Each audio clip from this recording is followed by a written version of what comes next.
नमस्ते सभी को।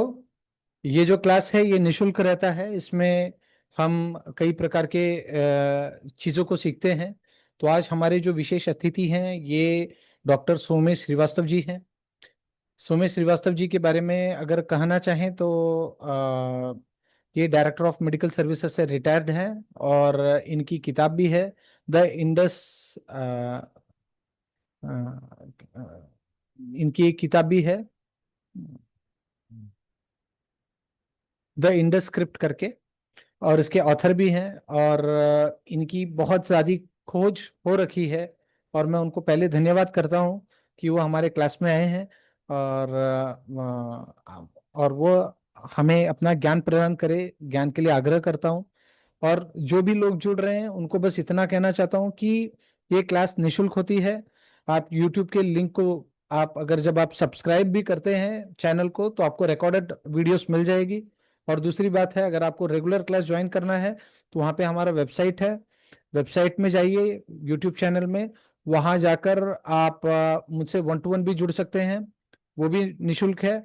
और हाँ, वहाँ पर आपको ग्रुप का इनविटेशन लिंक भी दिया हुआ है, वो भी आप क्लिक करके जुड़ सकते हैं। तो ये क्लास एकदम निशुल्क होती है। यहाँ पर हम अपने जीवन को समझते हैं, सनातन धर्म को समझते हैं। जब भी सोमेश जी आते हैं उनका हर गुरुवार को क्लास लिया जाता है। और सोमेश जी का क्लास एकदम तथ्यात्मक और वैज्ञानिक ढंग से और वैज्ञानिक दृष्टिकोण से हम सनातन धर्म को समझते हैं, जिससे हमारे जीवन में जो भी चीजें हैं, अगर हम उसको अपने जीवन के साथ कोरिलेट करना शुरू करें तो हमारे लाइफ में हम बहुत सारी चीजों से समस्या से समाधान की ओर बढ़ सकते हैं।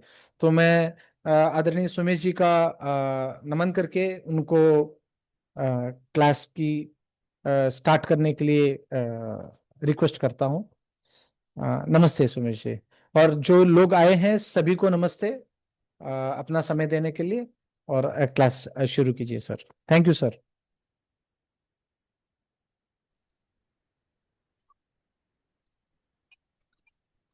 नमस्कार मित्रों। पिछली बार हम लोगों ने बात की थी तो हम लोग समावर्तन संस्कार तक पहुंचे थे। और समावर्तन संस्कार के बाद, जैसा कि मैंने पहले बताया था कि जो ब्रह्मचारी ब्रह्मचर्य आश्रम में स्टूडेंट लाइफ में रहते हैं तो वो 3 प्रकार के स्टूडेंट्स होते हैं। आज भी उसी प्रकार से चल रहा है, हमारा संस्कृति बदलती नहीं है। तो वहाँ पे ब्राह्मण स्टूडेंट्स, ब्राह्मण मतलब विज्ञान के छात्र। फिर क्षत्रिय स्टूडेंट्स मतलब कला संकाय, आज के कला संकाय के इक्विवेलेंट। और वैश्य जो आज के कॉमर्स संकाय के इक्विवेलेंट। तो इस तरीके से तीनों क्लासेस चलती थी। और इसमें यह था कि अथर्ववेद सभी को समान रूप से पढ़ाया जाता था, क्योंकि अथर्ववेद जो है उसमें जीवन का विज्ञान यानी आयुर्वेद की उसके अंदर रचना है। इसलिए अथर्ववेद सबको पढ़ा करके उसके बाद उनको जीवन को वैज्ञानिक रीति से जीने की एक कला सिखाई जाती थी। और उस वैज्ञानिक रीति से जीने के लिए इस प्रकार से समावर्तन संस्कार के बाद यह अपेक्षा की जाती थी, विद्यार्थी को यह निर्णय लेने की क्षमता थी कि वो किस आश्रम में जाना चाहता है। उसमें क्या है कि दत्वाम वनम अनुज्ञातो गुरोः कामम यदीश्वरः गृहं वनं वा प्रविशेत प्रव्रजेत तत्र वा वसेत। इसका मतलब है कि गुरु दक्षिणा दे करके गुरु की आज्ञा से चुनते हुए ईश्वर की इच्छा से गृहस्थी, वानप्रस्थ या संन्यास आश्रम में प्रवेश करें, या वहीं गुरुकुल में ब्रह्मचारी के रूप में ब्रह्मचर्य आश्रम में निवास करें। तो आप ये देखें कि जो एजुकेशन लाइफ थी शुरू में समावर्तन संस्कार से पहले, वो ब्रह्मचर्य आश्रम चल रहा था, कंटिन्यूअस था। अब यहाँ पे आने के बाद, समावर्तन संस्कार के बाद, ये कहा जाता है कि आप चुनें कि आपको ब्रह्मचारी के रूप में कंटिन्यू करना है या गृहस्थाश्रम में जाकर के अपना जीवन चलाना है, या सीधे वानप्रस्थ आश्रम में चले जाना है, या सीधे संन्यास आश्रम को ले लेना है। ठीक है ना। ए विधो ब्रह्मचारी वानप्रस्थो यतिर्ग्रही चरण विदित विज्ञान परम ब्रह्मादिगच्छति। क्या कह रहे हैं? इस प्रकार ब्रह्मचारी, वानप्रस्थ, यति, ग्रही मतलब सन्यासी और गृहस्थाश्रम वो विज्ञान विदित होकर के जीवनचर्या करते हुए परम ब्रह्म की प्राप्ति करें। ये भागवत पुराण के 12वें अध्याय के श्लोक हैं, 7वें स्कंध के 12वें अध्याय के 14वें से 16वें श्लोक तक ये बात दी गई है। तो बेसिकली यहाँ विद्यार्थी को चुनने की व्यवस्था है। तो आश्रम चुन सकता है, और आश्रम चुनने के साथ साथ वो अपने आजीविका चुन सकता है। और आजीविका चुनने के लिए उसको पहले शिक्षा उसी प्रकार की दी गई थी कि ब्राह्मण की शिक्षा दी गई, विज्ञान छात्र क्षत्रिय की शिक्षा दी गई। तो जैसे कला संकाय का छात्र आज की तारीख में प्रशासनिक अधिकारी बन जाता है, ऐसे ही विज्ञान का छात्र जो है साइंटिस्ट बन जाता है, चिकित्सक बन जाता है, इंजीनियर बन जाता है। तो ये जो वैज्ञानिक कर्म है वही तो ब्राह्मण कर्म है। ज्ञानम विज्ञानम आस्तिक्यम ब्रह्म कर्म स्वभावम। तो ब्राह्मण के कर्म वही है, विज्ञान का कार्य करने वाला। और प्रशासनिक कार्य करने वाला वो क्षत्रिय हो जाता है। और जो व्यापार के कर्म में जुड़ता है, यानी कॉमर्स साइड का जो छात्र है, वो वैश्य वर्ण में चला जाता है। तो शिक्षा व्यवस्था हमारे यहाँ आज भी वैसी ही है।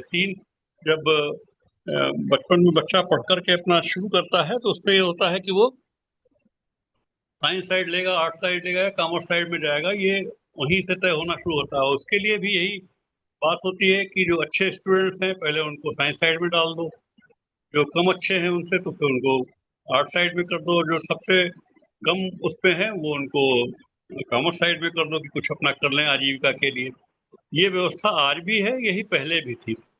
अब ये जो चुनने की व्यवस्था है, आश्रम चुन लिया। आश्रम में जो है, इसमें जो ब्रह्मचर्य आश्रम है, ब्रह्मचारी जो है वो गुरुकुल में रहते हुए, ठीक है ना, ब्रह्मचारी गुरुकुले वसंतांता गुरोर हितम, गुरु के हित में गुरुकुल में रहते हुए आचरण दास नीचो गुरो सुदृढ़ सौहृद, अपने को छोटा दासवत या छोटा आचरण कर समझते हुए गुरु की सेवा में लगे रहना और गुरु का कृपा पात्र बनना, ये ब्रह्मचारी का कर्तव्य होता है ना। सायं प्रातः रूपासीत गुरु गुर्यन और सुरोत्तमान उभय संधे चयत वाग जपन ब्रह्म समाहित। इसमें क्या कह रहे हैं कि सुबह और शाम उपासना करते हुए गुरु, अग्नि और सूर्य इत्यादि इष्ट देवता की दोनों संध्या काल में मौन रह करके ब्रह्म जाप करते हुए लीन हो जाएं। ये ब्रह्मचर्य आश्रम की जो विधा है उसमें ये है कि गुरु की सेवा मेनली करनी है, और वहां पे रह करके अपना अध्ययन को आगे बढ़ाना है। तो हमने बताया था कि जो अथर्ववेद सीख करके वो अपने आजीविका लेकर के वो निकल गए, और वो आजीविका के आधार पे गृहस्थ आश्रम में चले गए, या वानप्रस्थ आश्रम में चले गए, या संन्यास आश्रम में चले गए, जिसमें भी गए। तो अब ब्रह्मचर्य आश्रम में ब्रह्मचारी 4 प्रकार के होते हैं। ब्रह्मचारिण चतुर्विधा भवन्ति गायत्रो ब्राह्मण प्रवर प्रजापात्यो बृहन्निति। ये 4 प्रकार के ब्रह्मचारी होते हैं, जिनमें गायत्री ब्राह्मण वो है, गायत्री ब्रह्मचारी वो है जो उपनयन के तुरंत बाद से त्रिरात्रम अक्षार अलवणाशी, मतलब जो क्षारी और नमकीन चीजों के भोजन को छोड़ देता है और सिर्फ गायत्री मंत्र का जाप करता है, उसे गायत्र ब्रह्मचारी कहते हैं। इसके बाद जो दूसरा ब्रह्मचारी है वो उसको ब्राह्मण कहते हैं। ब्राह्मण ब्रह्मचारी वो है जो 8 चत्वारिंशत् वर्षाणि वेद ब्रह्मचर्य चरेत प्रतिवेद द्वादश वा यावद गृहणांत वा वेदस स ब्राह्मण। मतलब प्रतिवेद, एक एक वेद के लिए 12 वर्ष अध्ययन करते हुए 48 वर्ष की आयु तक ब्रह्मचर्य आश्रम में रह करके गुरुकुल में वेदों का ज्ञान प्राप्त करता है। मतलब एक तरीके से आप ऐसे समझिए कि जैसे आज की तारीख में अगर हम कहें कि एक साइंटिस्ट अपनी खोज में, अपनी रिसर्च में डूब जाता है, ऐसे ही वेदों की या विज्ञान की जो, वेद का मतलब भी वही है, वेद मतलब ज्ञान या विज्ञान। तो विज्ञान की साधना में लीन होकर के जो कार्य करता है, ब्राह्मण का एक मुख्य कार्य यही है, ब्राह्मण का गुण है कि वो अपने कार्य को लीन होकर के करे, वो इधर उधर भटकता नहीं, अपने कार्य से, अपने ध्येय से भटकता नहीं है। तो ऐसा ब्राह्मण ब्रह्मचर्य आश्रम में रहता है और वो वेदों का अध्ययन करता था, मतलब साइंस का अध्ययन करता था।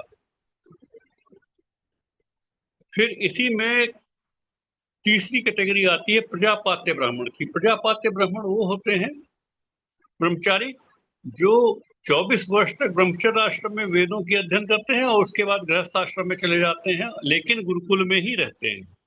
और गुरुकुल में निवास करने वाले जो अपनी पत्नी के साथ निवास कर रहे होते हैं, तो उन्हें प्रजापात्य ब्रह्मचारी कहते हैं।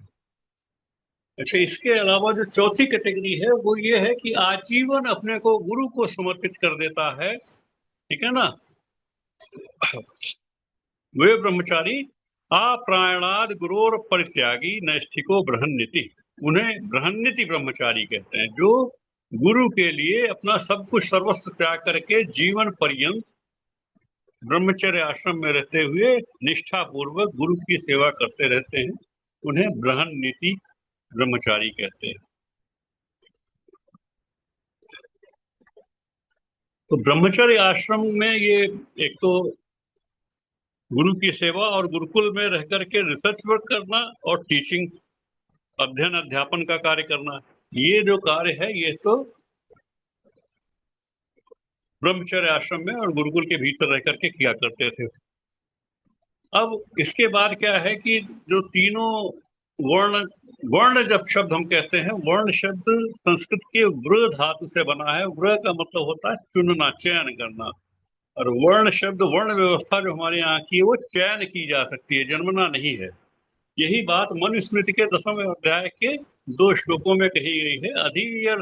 अधीरस्त्र वर्ण स्वकर्मस्थाद जातयः अब्रूयाद ब्राह्मणस्तेषाम् नेतरावित निश्चय सर्वेषां ब्राह्मणो विद्याद् वृत्त्युपायानि यथा विधि अब्रूयादि रेभ्यश्च स्वयं चैव तथा भवेत्। इसमें क्या कह रहे हैं कि अधि मतलब विद्यार्थी जो है 3 वर्णों में, द्विज के 3 वर्णों में अपने कर्मों में स्थित होकर के कहलाता है, कर्मों के आधार पर निर्धारित होता है। स्वकर्मस्था, यहाँ कहीं जन्म से द्विज नहीं कहा गया, उन्होंने कहा स्वकर्मस्था। अच्छा, द्विज कहते ही उसको है जिसको कि ज्ञान प्राप्त हो जाए और ज्ञान प्राप्त होने के उपरांत वो अपनी आजीविका प्राप्त कर ले। तो अब उसकी आजीविका विज्ञान आधारित है या क्षत्रिय आधारित है या छात्र कर्म की है या वैश्य कर्म की है। तो ये जो 3 कर्म है ये शिक्षणों उपरांत होते हैं, इसीलिए इनको द्विज कहा जाता है। मतलब पहला जन्म माता से और दूसरा जन्म गुरु से, ज्ञान के भीतर जन्म लेने के आधार पे ही ये दूसरा जन्म या द्विज कहलाते हैं। अब्रूयाद ब्राह्मण स्तेषाम नेतरावित निश्चय, यहाँ जब ब्राह्मण शब्द आया है मनुस्मृति में, ये गुरु के लिए आया है। अब्रूयात बताते हैं, ब्राह्मण गुरु, इससे इतर निश्चय ही नहीं बताते, न इतर इव इति नेतराविति। तो इससे इतर नहीं बताते हैं गुरु कि जो ब्रह्मचारी, जो विद्यार्थी है वो 3 वर्णों में अपने कर्मों के आधार पर जाएगा।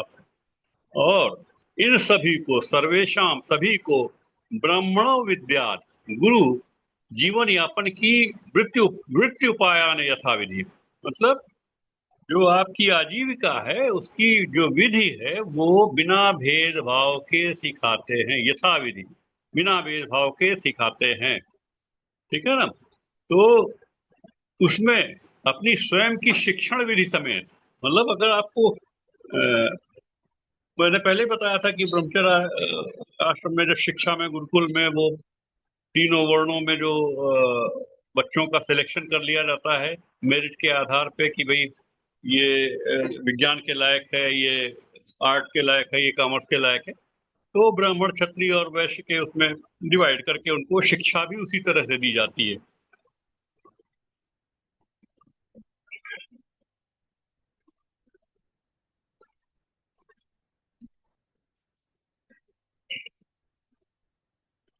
अब इसके बाद जो अगला आश्रम आता है वो गृहस्थ आश्रम आता है। गृहस्थ आश्रम जो है ये है कि आप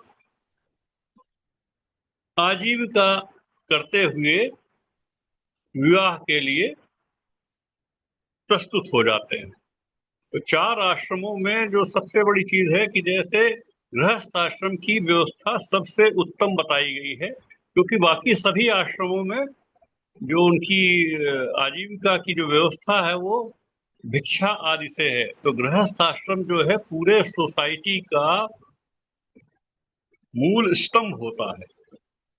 यथा वायुं समाश्रित्य वर्तन्ते सर्व आश्रमा, तथा गृहस्थम आश्रित्य वर्तन्ते सर्व आश्रमा। जैसे वायु सभी जगह समान रूप से फैली रहती है, इसी प्रकार से गृहस्थ आश्रम भी सभी आश्रमों में समान रूप से सपोर्ट देता रहता, आश्रय दाता है। सभी गृहस्थ आश्रम जो है सभी आश्रमों का आश्रित्य है, आश्रय दाता है।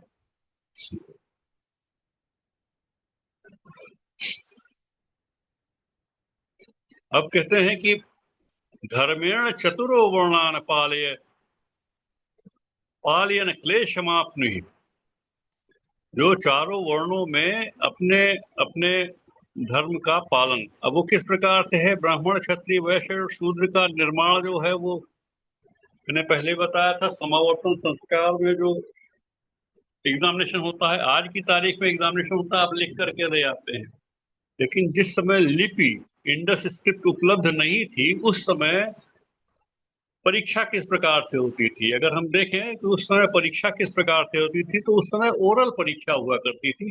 और ओरल परीक्षा में अब निर्धारित कैसे किया जाए कि कौन अच्छा छात्र होगा, कौन खराब छात्र होगा, या किसको किस विधा में जाना है, उसके लिए जो मैंने बताया था ना कि ब्राह्मण, क्षत्रिय और वैश्य की शिक्षा के लिए जो परीक्षा ली गई शुरू में, तो उसके आधार पर उनको वर्ण व्यवस्था निर्धारित करके उनको उसके हिसाब से शिक्षा दी जाती है। तो उसके लिए क्या किया जाता था कि जब बच्चों से पूछा जाता था तो सबसे पहले संस्कृत भाषा में ही, क्योंकि सारा वार्ता होती थी, तो जो बच्चे संस्कृत भाषा का शुद्ध उच्चारण और शुद्ध व्याकरण के साथ प्रयोग करते थे और भाष्य करने में भी समर्थ होते थे, मतलब एक्सप्लेन भी कर पाते थे, उन्हें ब्राह्मण वर्ण निर्धारित करके दिया जाता था। और उन्हें ब्राह्मण के यथा योग्य गुणों में भी पारंगत बनाया जाता था। और ब्राह्मण के गुण क्या है? शमो दमश तपः शौचम क्षांतिरार्जो में ओच, मतलब शांत रहना, इंद्रिय निग्रह करना और तल्लीनता से कार्य करना, तप, और बाह्याभ्यंतर शुचिता, जिस काम को कर रहे हैं उसको प्योरिटी से करें, और उसके अलावा क्षमाशील हो और चित्त के सरल हो। ये 6 गुण बताए जाते थे कि ये 6 गुण जिन बच्चों में होंगे उसे ही ब्राह्मण वर्ण में निर्धारित करते हुए ब्राह्मण की शिक्षा दी जाएगी। क्षत्रिय वो होता था जिसमें धैर्यशील हो, है ना, शौर्यम तेजो धृतदाक्षम युद्धे चापे पलायनम, जिसमें शौर्य हो, शूरता हो, धैर्य हो, दक्षता हो और युद्ध से न भागने की प्रवृत्ति हो, उसे क्षत्रिय कर्म के लिए निर्धारित करके क्षत्रिय वर्ण की शिक्षा दी जाती थी। ये दूसरा वर्ण था। अच्छा, क्षत्रिय वर्ण बनाने के लिए जो प्रिलिमिनरी एग्जामिनेशन में जो फाइंडिंग्स होती थी वो ये थी कि उसकी भी भाषा संस्कृत की उत्तम रहती थी, ग्रामर भी सही रहता था, लेकिन वो भाष्य करने में असमर्थ होता था, एक्सप्लेन नहीं कर पा रहा होता था, तो ऐसे बच्चों को सेकंड कैटेगरी में रखते हुए क्षत्रिय वर्ण की शिक्षा दी जाती थी। और इनकी, क्योंकि ये भाष्य नहीं कर पा रहे होते थे, एक्सप्लेन नहीं कर पा रहे होते थे, तो ये कहा जाता था कि क्षत्रिय जो है जब भी कोई कार्य करेंगे तो ब्राह्मणों की सम्मति से करेंगे। ब्राह्मणों की सभा उनको दी जाती थी कि भाई वो क्षत्रिय वर्ण में है तो जो राजा है, राजा को क्षत्रिय होना चाहिए, क्षत्रिय को राजा होना चाहिए ऐसा नहीं कहा गया कहीं। कहा गया राजा को क्षत्रिय होना चाहिए। क्षत्रिय होने का मतलब है कि जो इक्वलिटी डिलीवर करे।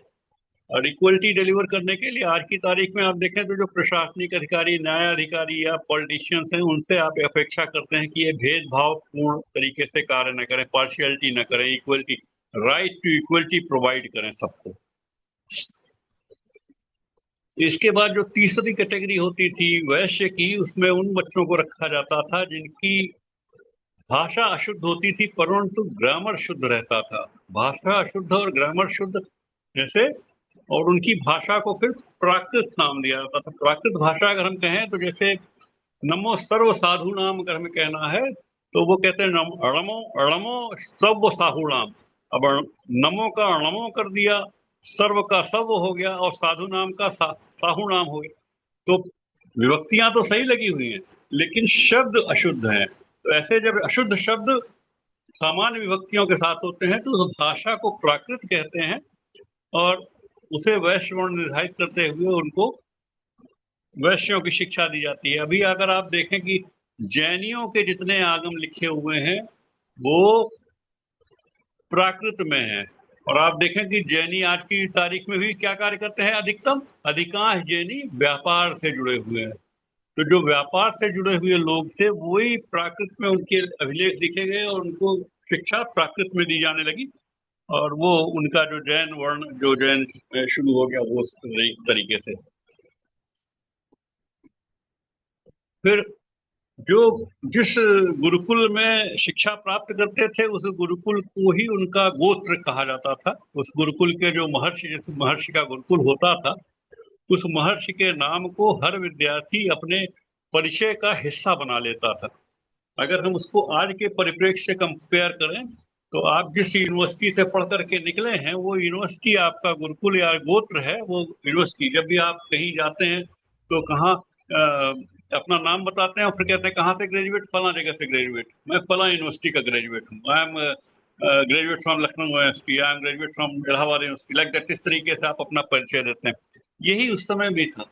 तो परिचय देने के लिए अपना कुल नाम और गोत्र नाम दोनों बताना आवश्यक होता था। कुल जहां जन्म लिया और गोत्र जहां द्विज हुए।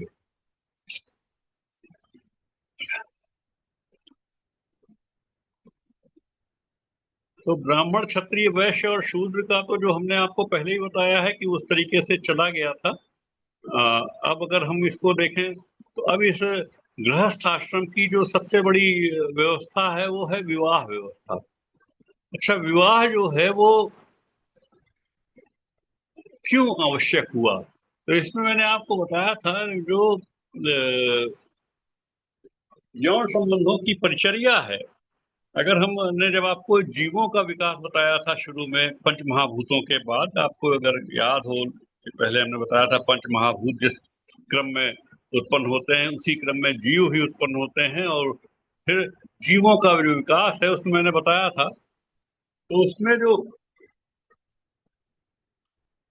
नीचे के जीव हैं वो सब वेजिटेटिव रिप्रोडक्शन करते हैं जिसमें कि सेक्सुअल एक्ट की आवश्यकता नहीं होती है। जैसे स्पंज है या सिलिंट्रेट्स हैं, वो बडिंग से अपना निकलते हैं कि उसमें एक नई बड निकली फिर उससे नया जीव पैदा हो गया। तो वहाँ सेक्सुअल रिप्रोडक्शन नहीं होता। सेक्सुअल रिप्रोडक्शन सबसे पहले आता है एनिलिड्स में। जैसे अर्थवर्म्स जो हैं, अर्थवर्म में सेक्सुअल रिप्रोडक्शन की स्टार्ट होती है। और अर्थवर्म में क्या होता है कि अर्थवर्म जो है वो हर्माफ्रोडाइट होते हैं, और हर्माफ्रोडाइट में इनमें जो मेल पेपिला होती है वो जो इनके बीच की जो रिंग होती है, स्कूटेलम जिसे कहते हैं, स्कूटेलम की ठीक उसके ऊपर की जो रिंग होती है उसमें पेपिला होते हैं, और नीचे की जो रिंग होती है उसमें ओवेरियन ओपनिंग्स होती हैं। तो इसमें क्या होता है कि ये दोनों अपोजिट डायरेक्शन में आकर के और संगम करते हैं, तो उससे क्या होता है, दोनों अर्थवर्म एक दूसरे को फर्टिलाइज कर देते हैं, और इस तरह से दोनों ही अर्थवर्म की प्रोजेनीज जो है अपने आगे बढ़ जाती हैं। लेकिन इसके अर्थवर्म्स के अगले ही फाइलम में सेक्सुअल डिफरेंशिएशन आने लगता है, जो क्रीमी वर्ग है, जो हेलिमेंट्स हैं उनमें देखिए आप एस्केरिस में मेल फीमेल एस्केरिस होता है, तो वहाँ सेक्सुअल डिफरेंशिएशन होने लगता है। तो उसके बाद फिर आर्थ्रोपोड्स में सभी जगह फिर वो सेक्सुअल डिफरेंशिएशन होता है, और रिप्रोडक्शन सेक्सुअल एक्टिविटी के उपरांत होता है। और यह व्यवस्था हमने आपको बताई थी up to the mammals and up to the primates. अगर हमने आपको याद हो, पहले हमने बताया था कि वो मैमल्स जो हैं वो स्मेल से गाइडेड होते हैं। इनका मैमल्स का स्मेल सेंसेशन होता है, क्योंकि धरा सबसे आखिर में वो पैदा होती है, और धरा में सबसे आखिरी जो गुण उत्पन्न होता है वो है स्मेल का, गंध का गुण धरा का अंतिम गुण है, पांचवा गुण। और इसीलिए जो पांचवा जो सबसे आखिरी जीव उत्पन्न होता है वो मैमल्स हैं, और वो सारे स्मेल सेंस से अपनी सारी दिनचर्या को, रूटीन को करते हैं। उसमें उनकी सेक्सुअल एक्टिविटी भी स्मेल निर्धारित होती है। वो अगर आपने देखा हो एनजीसी पे, नेशनल जियोग्राफिक पे, लायन है तो लायनस के यूरिन की स्मेल से उसको समझता है कि now is fit for mating, या जितने भी एनिमल्स हैं सब इसी तरह से वो यूरिनरी स्मेल से अपनी वो करते हैं, उनकी मेटिंग पीरियड स्टार्ट होता है। परंतु ये स्मेल सेंस का उपयोग करना सबसे कम कहाँ हो जाता है, आकर के जब आप मनुष्य बनते हैं। मनुष्य बनने में क्या है कि आपके पास छठी इंद्रिय मन आ जाती है। मन जो है वो, जिसे हम एनालिटिकल पावर कहते हैं, जो आपके ज्ञानेंद्रियों द्वारा संचित ज्ञान को एनालाइज करती है, और उसमें ये बताती है ये ठीक है, ये नहीं ठीक है, ये अच्छा है, ये बुरा है, ये एनालिसिस करना शुरू करती है। This is good for us, this is bad for us. तो इस एनालिटिकल पावर के कारण ही आप मनुष्य कहलाते हैं, मन के कारण मनुष्य हैं। फिर इन मनुष्यों में जो सबसे जो आगे निश्चयात्मक होती है बुद्धि, मन के ऊपर है बुद्धि, है ना। इसको कहा गया है उसमें गीता में कि श्लोक है, इंद्रियाण पराण्या और इंद्रियभ्यो परम मना मनसस् परा बुद्धि बुद्धिर्यो परतस्तः। तो जो बुद्धि है वो मन के ऊपर जो निश्चय, मन के ऊपर जो लॉजिकल पावर आ जाती है उसे हम बुद्धि कहते हैं। और बुद्धि के उपरांत ये सब तय होना शुरू होता है कि हमें क्या करना है। अब यहाँ पे आता है कि अब ये अभी तक हमने बताया कि लोअर मैमल्स में सेक्सुअल एक्ट हो रहा है विद द स्मेल सेंस, और वहां ये डिफरेंशिएशन नहीं होता कि who is related to whom, only male and female are uniting. लेकिन जब मनुष्य और बुद्धिमान मनुष्य आ जाते हैं, तब यहाँ पे एक ये रिस्ट्रिक्शन शुरू होता है कि भाई चर्चा होती है कि अब ये करना है, ये नहीं करना है, इसके साथ करना है, इसके साथ नहीं करना है। तो इसमें जब इवॉल्विंग सोसाइटी होती है, जब अर्लीस्ट सोसाइटी इवॉल्व हो रही होती है, तो आप जानते हैं कि वो स्मेल से कर रहे थे नीचे के मैमल्स। तो अब यहाँ पे मनुष्य ने जब आया तो उसने पहले, सबसे पहले जो इनका कम्युनिकेशन का साधन था वो साइन लैंग्वेज थी। उसके बाद ओरल लैंग्वेज स्टार्ट हुई, जिसे हम भाषा कहते हैं। ओरल लैंग्वेज जब स्टार्ट हुई तो इसके बारे में ये कहा जाता है कि ये शिव के डमरू से निकली हुई भाषा है संस्कृत। एक्चुअली लोग शिव के डमरू को सही समझ नहीं पाते।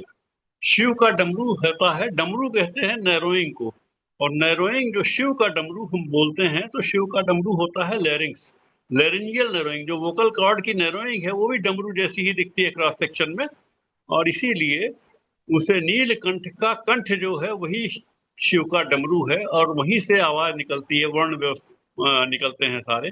इसके बारे में एक श्लोक पाणिनि ने लिखा हुआ था, नृत्तावसाने नटराज राजो ननाद ढक्का नौ पंचवारम। उसमें क्या कहते हैं कि नृत्य के उपरांत नटराज ने गले को 14 बार खखारा। ठीक है, इस खार में वो 14 सूत्र उन्होंने तैयार किए पाणिनि ने, जो एओच, एओंग, ऋलृक, है वरट, इस तरीके से 14 सूत्र जो बताए उन्होंने, जिससे पूरी वर्णमाला आपकी वर्णमाला आपकी निकल के आती है। तो ये शिव का जो डमरू है वो लैरिंग्स को कहते हैं। लैरिंग्स इज दी शिव का डमरू। ऐसा मत सोचिएगा कि जो बजाने वाला डमरू है उससे आवाज निकली, वो कंठ से निकली हुई आवाज को कहा कि कंठ से 14 सूत्र निकले शिव के कंठ से, और उन 14 सूत्रों में सारे वर्ण शामिल हुए। अब उसके बारे में अगर आपको शिक्षा लेनी है तो संस्कृत की जो पुस्तकें हैं एनसीईआरटी की, उसको पढ़ेंगे तो आपको उसमें सारे ज्ञान मिल जाएंगे। तो अब हम आ रहे हैं कि विवाह के लिए जो, अब हमने कहा कि सोसाइटी का जब इवोल्यूशन शुरू हुआ तो सबसे पहले जो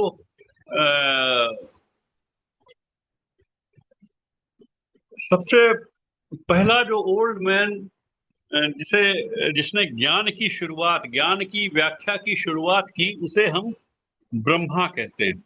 this Brahma is different from what I had told you. Brahma in the पंच महाभूत वाले उसमें जब मैंने कहा था, जो ब्रह्मा विष्णु महेश्वरा एक मूर्तिस्त्रय विग्रह ब्रह्मा विष्णु महेश्वरा, जहां हमने वहां ब्रह्मा कहा था तो वहां ब्रह्मा का मतलब था मैटर से।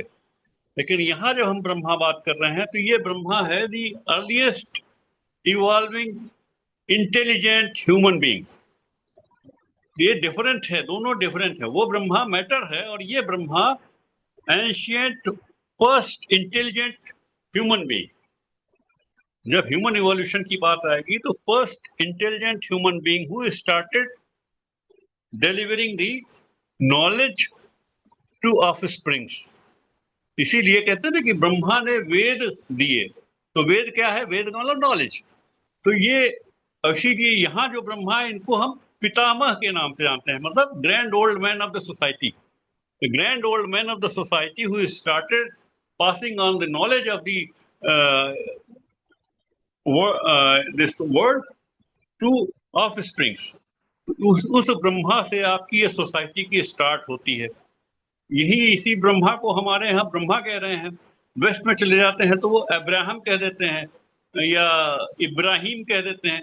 वो अपभ्रंश होते हुए चला गया। जितना वेस्ट में गए, जितना वो संस्कृत का लोप हो गया, संस्कृत के लोप हो जाने के कारण, ब्राह्मण की दर्शन को न प्राप्त करने के कारण उस एरिया के जो लोग हैं वो मेमोराइज करते हुए, अगर कोई ब्रह्मा को मेमोराइज करने लगे तो क्या कहेगा? अब ब्रह्मा, अब्राहम हो गया। तो that is how it went on westwards, जहाँ की उसका की परिमार्जन करने वाला कोई नहीं था। तो वो उनकी भाषा उसी प्रकार से बदलती चली गई। संस्कृत अभी अगर आप देखें कि इंडो सेमिटिक लैंग्वेज जिसे हम कहते हैं, जिसमें ग्रीक, लैटिन और वेस्टर्न लैंग्वेजेस आती हैं सारी, वो उसमें एंडो शब्द जुड़ा हुआ। एंडो का मतलब संस्कृत से जुड़ा हुआ।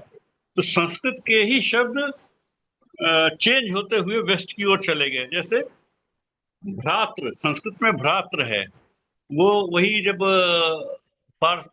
ईरान में गए तो फारसी में वो बिरादर हो गया, फिर ब्रदर हो गया, और फिर फ्रेंच में चले गए तो फ्रीरे हो गया। कैन यू इमेजिन कि फ्रीरे can be transform to the bhratri? It can not be. लेकिन वो अपभ्रंश होते होते पीछे की पश्चिम की ओर चलते चले गए और सारे शब्द बदलते चले गए। आप संस्कृत में एक शब्द है चक। चक माने होता है रजिस्ट, रजिस्ट करना, टू रजिस्ट। और इंग्लिश में शब्द है चेक। संस्कृत का चक जो है वो इंग्लिश में चेक। अभी आप पंजाबी में देखिए वो चक दे फट्टे वो कहते हैं चक दे इंडिया। तो वो चक शब्द जो है रजिस्ट करने का है, प्रतिरोध करने का।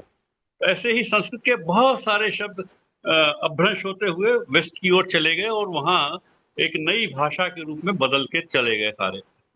ठीक है ना? जैसे संस्कृत का शब्द है अटन। अट, अट माने होता है स्टे करना, और अट से ही उधर अंग्रेजी में स्टे हो गया। अटन, अटन पर्यटन, परिअटन। तो कहीं स्टे करने को टूरिज्म जो है वो पर्यटन हो गया।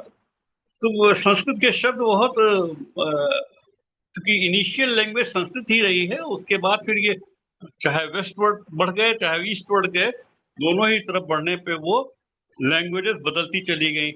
तो जो वेस्टर्न लैंग्वेजेस हैं उनको इंडो सेमिटिक कहते हैं, और जो ईस्टर्न लैंग्वेजेस हैं उनको इंडो आर्यन कहते हैं। इंडो आर्यन मतलब कि ईस्टर्न लैंग्वेजेस का ग्रुप जो है।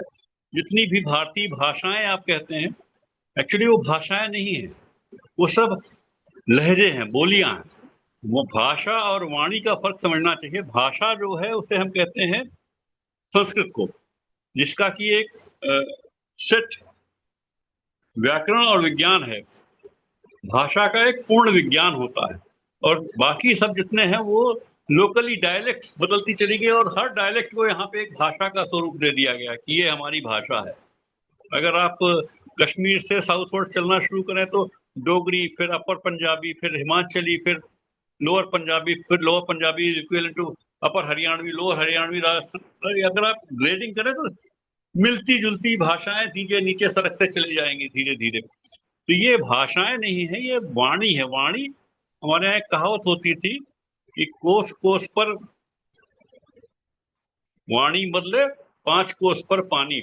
मतलब पानी का चेंज होने से पहले वाणी बदल जाती है, इतना डिफरेंसेस होते जाते हैं। तो यहाँ हर वाणी को एक भाषा का रूप दे दिया गया है।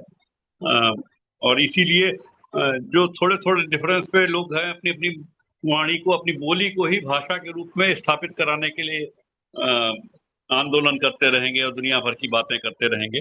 हालांकि सारी भाषाएं जो हैं एकमात्र मातृभाषा संस्कृत से निकली हैं। और आप सभी लोग जानते हैं, सब जो पूजा करते हैं हमेशा संस्कृत में करते हैं। क्यों? क्योंकि ये मान्यता है कि ईश्वर को प्राप्त करने के लिए शुद्ध रूप से, शुद्ध मन से, शुद्ध भाषा में उच्चारण करना होगा। तो हर व्यक्ति की पूजा पद्धति, चाहे आप यहाँ नॉर्थ में हो चाहे तमिलनाडु में हो, जो पूजा कर रहा होगा वो संस्कृत ही बोल रहा होगा। पूजा के लिए तो संस्कृत का ही प्रयोग करना है। तो भाषा सबकी संस्कृत है, बोली सबकी अलग अलग। बोली यानी वाणी। अब हम आ रहे हैं कि ये जो विवाह के लिए ये व्यवस्था क्यों बनी। तो जब बात शुरू हुई कि आपने पहले बताया था कि लोअर एनिमल्स में मेल फीमेल की सेक्सुअल कॉन्टैक्ट्स हो रहे थे। तो ह्यूमन बीइंग जब यहाँ पे एनालिटिकल पावर आ गई और लॉजिकल पावर आ गई, तब ये हुआ कि भाई इससे होना है, इससे नहीं करना है। तो यहाँ सबसे पहले पितामह को रिस्ट्रिक्शन मिली, उनके ही विद्वान बुद्धिमान बेटों से, 7 सप्तर्षियों से, जब उन्होंने अपनी पुत्री सरस्वती से विवाह करने का आग्रह किया। तो सप्तर्षियों ने कहा नहीं, यह संभव नहीं है, यह उचित नहीं है। ये पहला रिस्ट्रिक्शन है जो सेक्सुअल बिहेवियर में डाला गया फ्रॉम द अदर एनिमल्स। बाकी एनिमल्स में सिर्फ मेल फीमेल मिल रहे हैं, वहां ये नहीं देखा जा रहा कौन पुत्री है, कौन बहन है, कौन, उन्हें संबंधों का ज्ञान ही नहीं है। ज्ञान हुआ जब पितामह ने संबंधों की व्याख्या करी। जब वेद बताए, वेदों में संबंधों की व्याख्या करी, तब वेदों में के आधार पर संबंधों का ज्ञान हुआ। तो सबसे पहला जो रिस्ट्रिक्शन दिया गया वो पिता पुत्री के संबंधों पे दिया गया। उसके बाद आप देखिए कि रुचि प्रजापति के पुत्र होते हैं, यज्ञ और दक्षिणा, ट्विंस होते हैं, लेकिन उनका विवाह होता है। वो कैसे होता है कि भाई यज्ञ को स्वयंभू मनु स्वयं पाल लेते हैं और वो पुत्रिका योग से उनको ले लेते हैं। तो दक्षिणा जो है वो रुचि प्रजापति के यहाँ पलती है, तो इनका फिर विवाह हो जाता है। तो ये एक विवाह की व्याख्या थी कि जो भाई बहन में विवाह हो रहा था। लेकिन इस पे भी रिस्ट्रिक्शन लगता है। कब रिस्ट्रिक्शन लगता है? जब सूर्य के पुत्र और पुत्री जो ट्विंस हैं, यम और यमी, तो यमी कहती है यम से विवाह संबंध बनाने के लिए, तो यम वहां पे निर्देश देते हैं कि नहीं, यह संभव नहीं है। तो ये परंपरा जो है, भाई दूज की एक कथा आती है, भाई दूज जो दिवाली के 2 दिन बाद होती है, तो उसकी ये कथा है कि यम ने यमी को उस समय ज्ञान दिया, कहा कि नहीं, भाई और बहन के बीच विवाह संबंध नहीं स्थापित होने चाहिए। तब यमी ने कहा मेरा क्या होगा? तो उन्होंने कहा कि आपका विवाह कृष्ण से होगा, एंड वो कृष्ण की चौथी पत्नी बनती है आके बाद में। तो that is how the scriptures are speaking, वो हम बात कर रहे थे। फिर इसके बाद एक और चीज थी कि फ्री एक्स्ट्रा मैरिटल रिलेशंस होते थे। एक्स्ट्रा मैरिटल रिलेशंस हो रहे हैं। अब बृहस्पति जो है, बृहस्पति की पत्नी तारा जो है, वो अत्रि के पुत्र चंद्रमा के साथ चली जाती है, तो उसके बाद लौटती हैं तो प्रेग्नेंट होती हैं। तो बृहस्पति उनको घर से नहीं निकाल देते, सिर्फ ये पूछते हैं ये पुत्र किसका है, तो बताते हैं कि ये चंद्रमा का पुत्र है। तो जैसे ही वो बताते हैं चंद्रमा का पुत्र है तो ठीक है, इसे चंद्रमा ले जाएंगे। अब ये आप समझिए कि यहीं से चंद्रवंश की शुरुआत होती है। चंद्रमा के पुत्र जो है वो है, उनका नाम रखा जाता है बुध, और बुध का विवाह होता है इक्ष्वाक की पुत्री ईरा से, और उनके जो पुत्र होते हैं वो है पुरुरवा, जिनका विवाह उर्वशी से होता है, और उर्वशी से चंद्रवंश का प्रारंभ होता है। तो मतलब एक्स्ट्रा मैरिटल रिलेशंस पे कोई रिस्ट्रिक्शन नहीं था, लेकिन वहां फिर रिस्ट्रिक्शन आता है आगे चल करके, जब विदुषी जबाला की कथा आती है। जबाला क्या कहती है कि जबाला का पुत्र होता है सत्यकाम। तो जब वो गुरुकुल में अपने जाता है तो वो जब उससे पूछा जाता है कि तुम्हारे पिता का क्या नाम है, तो वो कहते हैं कि भाई मुझे नहीं मालूम। और जब वो जबाला से पूछा जाता है तो वो कहती मुझे भी नहीं पता, मेरे इतने पुरुषों से संबंध रहे हैं और किससे गर्भ हुआ ये मुझे नहीं पता। तो यहाँ फिर अगला रिस्ट्रिक्शन लगाया जाता है सोसाइटी का कि नहीं, फिर ये ठीक नहीं है, अगर पिता का नाम नहीं पता लग रहा पुत्र को तो ये ठीक नहीं है व्यवस्था। तो ऐसी व्यवस्था में क्या किया जाए, तो उन्होंने कहा कि भाई जो भी स्त्री है वो किसी भी पुरुष के साथ मिनिमम 1 वर्ष व्यतीत करेगी। 1 वर्ष व्यतीत करने की बाध्यता है, उस बीच में दूसरे पुरुष का वो नहीं होगा।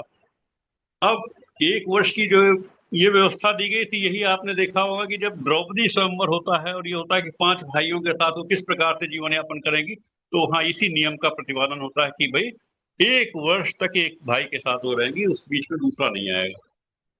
तो that is how the society evolve gradually and gradually, और हर सिस्टम एक एक करके बढ़ता चला गया, इम्प्रूव करता गया। फिर आप देखिए आकर के कि उद्दालक के पुत्र कहोड़ होते हैं, जो उद्दालक कहोड़ हैं जो अष्टावक्र के पिता हैं। तो उस समय क्या है कि वो वहां भी क्योंकि एक्स्ट्रा मैरिटल रिलेशंस पे रिस्ट्रिक्शन नहीं था, लेकिन यहाँ पे यह बात उठती है कि कहोड़ जो है रिस्ट्रेंट करते हैं अपनी माता को कि जब कोई माता हो जाए तो उसको एक्स्ट्रा मैरिटल रिलेशंस नहीं रखने चाहिए। तो यहाँ फिर बहस होती है उद्दालक के आश्रम में, और ये बहस निकलती है कि उसका रिजल्ट ये निकलता है कि पुत्रों की माता को एक्स्ट्रा मैरिटल रिलेशंस नहीं रखने हैं। लेकिन फिर अहिल्या का उसी समय यह दोष साबित हो जाता है। अहिल्या जो शतानंद की माता है उस समय, वो इंद्र के साथ जाती हैं, तभी गौतम उनको श्राप दे देते हैं। ये कथा आपको मिलती है। तो कई बार मैं पढ़ने का प्रयास करता था भाई अहिल्या का दोष क्या था। तो अहिल्या का दोष यही था कि वो माता होने के उपरांत भी उन्होंने एक्स्ट्रा मैरिटल रिलेशंस रखने का प्रयास किया, ये उनका दोष हुआ था। तो मतलब कहना है कि हमारी सोसाइटी में जब एक चीज को की वर्जना कर दी गई तो उसके बाद फिर वो वर्जना कंटिन्यूअस चलती रहती है। इसके बाद आप देखिए कि बहुपत्नी विवाह होता रहता है। आप दशरथ की 3 पत्नियां, 3 तो मुख्य और बाकी और भी पत्नियां थी, लेकिन उसके बाद जब राम आते हैं तो कहते हैं नहीं एक पत्नी होनी चाहिए। और यहाँ रिस्ट्रिक्शन आता है कि एक पत्नी व्रती हो जाते हैं राम, तो रिस्ट्रिक्शन लगाते हैं कि नहीं एक व्यक्ति को एक ही पत्नी रखनी चाहिए। तो ये हमारी सोसाइटी का ग्रेजुअल इवोल्यूशन था। अब इसमें आता है विवाह संस्कार में, हम जब बात करते हैं तो विवाह संस्कार में आप आइए तो विवाह संस्कार जो है 8 प्रकार के बताए गए हैं मनुस्मृति में। ब्राह्मो देवस तथा आर्ष प्रजापात्य तथा सुरः गंधर्वो राक्षसश्चैव पैशाचष्टाम अष्टमो धूमः। तो इसमें जो नीचे वाले हैं वो अधम या नीच प्रकार के विवाह कहलाते हैं। हालांकि नीच और उच्च कुछ नहीं है, क्योंकि अगर हम देखें कृष्ण के तो 8 प्रकार के विवाह हुए थे। वो मैं भी आपको 8 प्रकार को जो विवाह है उनको एक्सप्लेन करते चलता हूँ एक एक करके। इसमें सबसे पहले है ब्रह्म विवाह। ब्रह्म विवाह वो है जिसमें योग्यता या सम्मान का विवाह होता है, जिसमें एक स्वयंवर स्वयंवर तो नहीं होता क्योंकि इसमें स्त्री की इच्छा नहीं पूछी जाती। इसमें एक शर्त लगा दी जाती है, जो इस शर्त को पूरा करेगा उससे उसका विवाह होगा। तो एक तरीके से पारितोषिक के रूप में पत्नी दी जाती है इसमें। तो इसमें क्या है कि वो इसका पर्पज ये होता है कि किसी अच्छी कैटेगरी के वर्ग के चुनाव के लिए, उसकी योग्यता परखने के लिए, ठीक है ना, ब्रह्म ज्ञानी वर्ग की प्राप्ति के लिए उसकी योग्यता चुनने के लिए कोई एक परीक्षा पास करनी पड़ती थी। उस परीक्षा से निकल करके ब्राह्म विवाह होता था।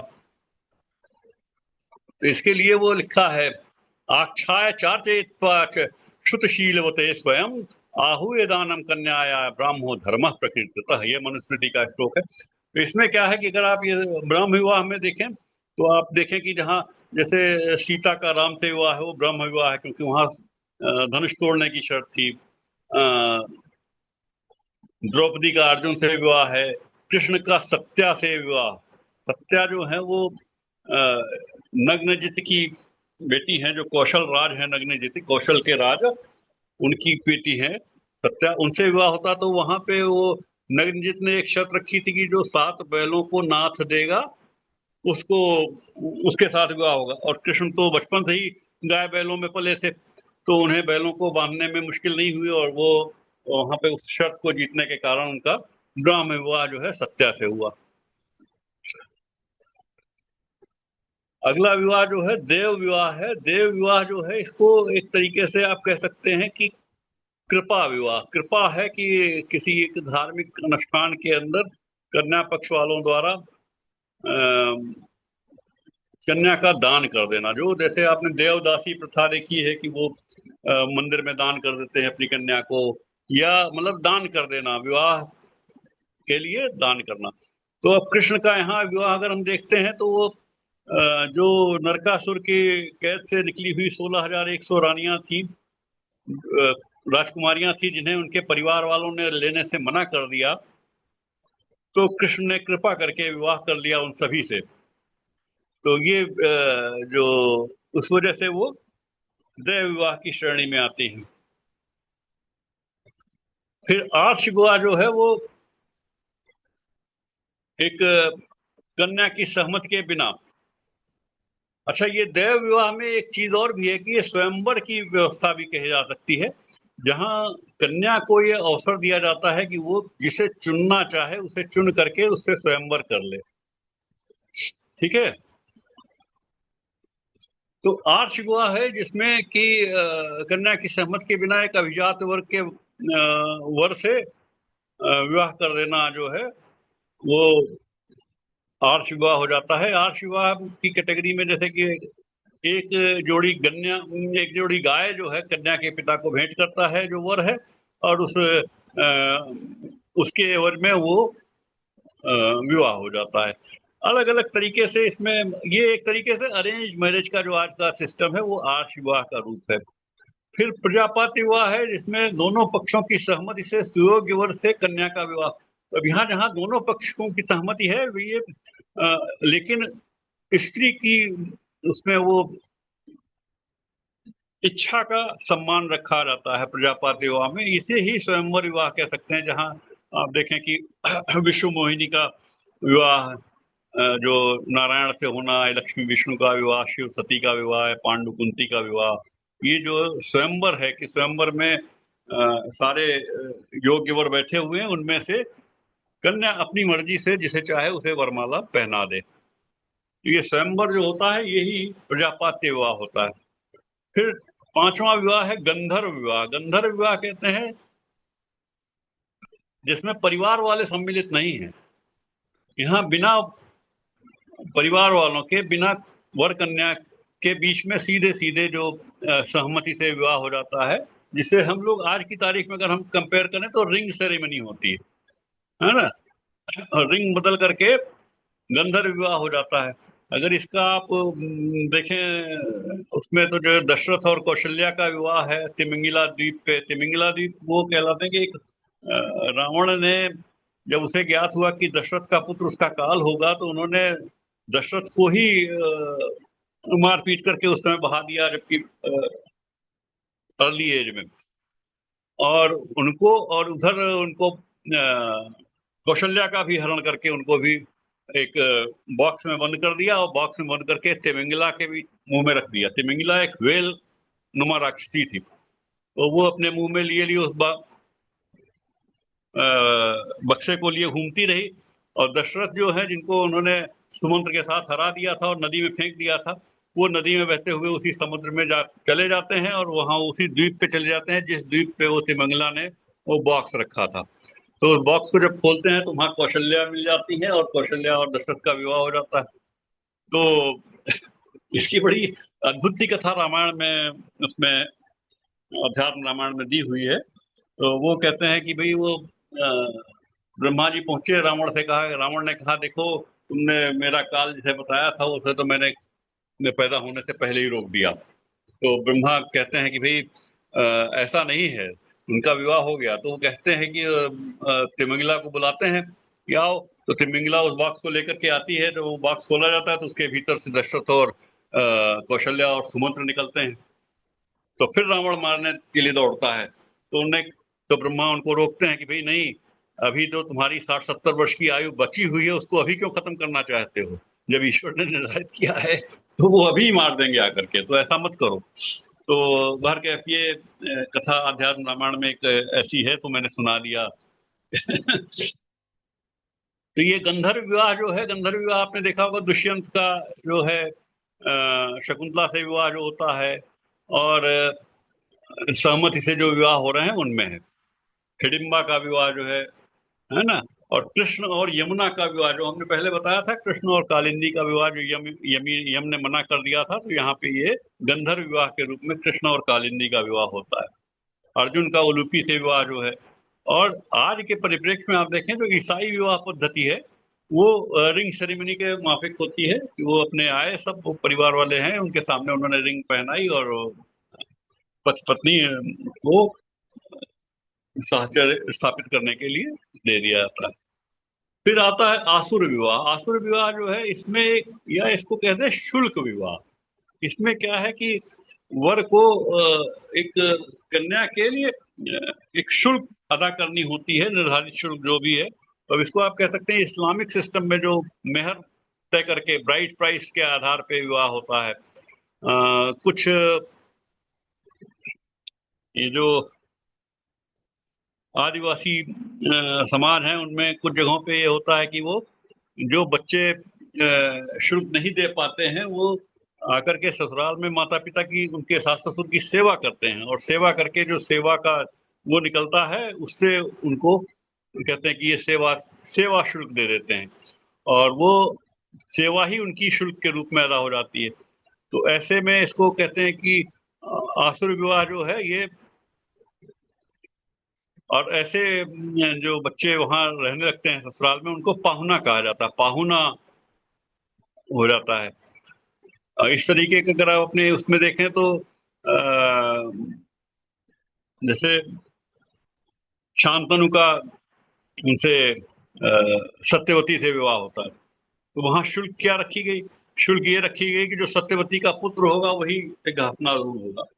इसी तरह से दशरथ का जो कैकेयी से विवाह हुआ, कैकेयी जो वेस्टर्न कश्मीर की राजकुमारी थी, कैकेयी राज की, तो वो बहुत गोरी थी, और वो उनके साथ जब दशरथ ने विवाह किया तो ये शर्त रखी गई कि जो कैकेयी का पुत्र होगा वही अयोध्या का राजा बनेगा। तो इसीलिए जब वो राम को राजा बनाते हैं ज्येष्ठता के आधार पे, तो वो कैकेयी उन्हें याद दिलाती हैं कि अपना वचन भूल रहे हो, है ना। रकुल रीति सदा चली आई, प्राण जाए पर वचन न जाए, कह करके वो कहते हैं कि तुमने अपना वचन तो छोड़ दो, या फिर है ना, देहु की लेहु अजस करना ही, मोह न बहुत प्रपंच सुहाही, ऐसा कह करके कह के ही उनको उलाहना देती है कि भाई वायदा किया था और वो निभा नहीं रहे हो। तो ऐसे ही कृष्ण का जो हम विवाह देखते हैं, तो सत्यभामा के साथ जो विवाह होता है, तो सत्यभामा के साथ वो स्यमंतक मणि देकर के विवाह करते हैं। तो वहां भी एक शुल्क अदा हो जाती है। अर्जुन का चित्रांगदा से विवाह होता है, तो जहाँ चित्रवाहन शुल्क के रूप में कहते हैं कि भाई इसका जो बेटा होगा वो आप हमें वापस करेंगे, वो मणिपुर का राजा होगा। तो बब्रुवाहन को वहां छोड़ के आते हैं। तो इस तरीके के विवाहों की जो शुल्क विवाह, मतलब जहाँ शर्त के रूप में एक शुल्क रख दी जाती है कि भाई ये एक शर्त रखी जाती है, इसको पूरा करने के लिए ही विवाह हो रहा है, तो वो एक तरीके से एक ब्राइट प्राइस के रूप में चला जाता है। ज्ञातिभ्यो द्रविणम दत्वा कन्याये शक्तितः कन्या प्रदानम स्वाच्छंद्यासुरो धर्म उच्यते। मतलब कुछ आपको शुल्क ब्राइट प्राइस दे करके जब आप करते हैं तो वो आसुरी विवाह होता है। 7वां विवाह जो होता है राक्षस विवाह। राक्षस विवाह क्या होता है? हरण का विवाह। तो आप देखिए कृष्ण का जो पहला विवाह है वही राक्षस विवाह है। पहला विवाह जो है वो रुक्मिणी का हरण करके लाते हैं। अर्जुन जो है सुभद्रा का हरण करके ले जाते हैं। ऐसे ही कृष्ण का जो मित्र विंदा से विवाह होता है वो भी हरण करके होता है। तो कृष्ण के विवाह में राक्षस विवाह 2 हैं और अर्जुन का एक ही विवाह सुभद्रा के साथ जो है वो राक्षस पद्धति से। इसके बारे में लिखा है भगवान भीष्मक सुताम रुक्मणीम रुचिराननाम राक्षसेन विधानेन उपयेमीति श्रुतम। राक्षस विधा से उन्होंने उसको पूरा किया। ये महा भागवत पुराण में ये श्लोक आता है। मनुस्मृति का श्लोक है हत्वाम छित्वाम च भित्वाम क्रोशंतीम रूतीम गृहात प्रसद्ध कन्या हरतो राक्षसो विदुरुच्यते। मतलब हरण कर लिया जाए, हरण करके विवाह किया जाए तो वो राक्षस विवाह होता है। फिर अंतिम जो विवाह है वो पैशाच विवाह है। मनुस्मृति में लिखा है सुप्ताम मत्ताम प्रमत्ताम वारहो यत्रोपगच्छति सपापिष्ठो विवाह नाम पैशाचाष्टमोधम। पैशाच विवाह जो है इसमें क्या है कि सोती हुई लड़की से या नशे के उसमें करके जो इस तरीके का जो बेसिकली जो बलात्कार की श्रेणी में आता है, या एक और तरीका इसमें है पैशाच विवाह की श्रेणी में आएगा जहां विजेता राजा विजित राजा की कन्या से विवाह कर देता है। मतलब ससुराल वालों को परास्त करके, मार पीट करके, डरा धमका करके विवाह करना, ये पैशाच विवाह की श्रेणी में आता है।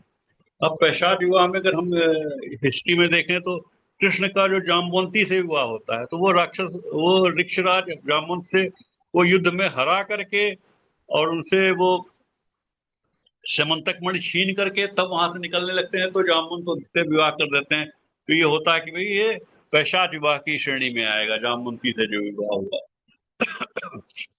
ऐसे ही चंद्रगुप्त मौर्य का जो सेल्यूकस की पुत्री हेलेना से विवाह होता है। जब सेल्यूकस हेलेना चंद्रगुप्त से हार जाता है तो हार की एवज में अपनी पुत्री का विवाह कर देता है। आप देखेंगे कि समुद्रगुप्त जितना साउथ का विजय करने जब निकला था तो ज्यादातर राजाओं ने, जो समुद्रगुप्त एक हैंडसम किंग था, तो जितने ज्यादातर राजाओं ने अपनी पुत्रियों का विवाह समुद्रगुप्त से करके और अपनी राज्य को बचाने का उपक्रम किया। क्योंकि उस समय का गुप्त काल का जो सबसे स्ट्रांग रजीम था वो समुद्रगुप्त का ही था।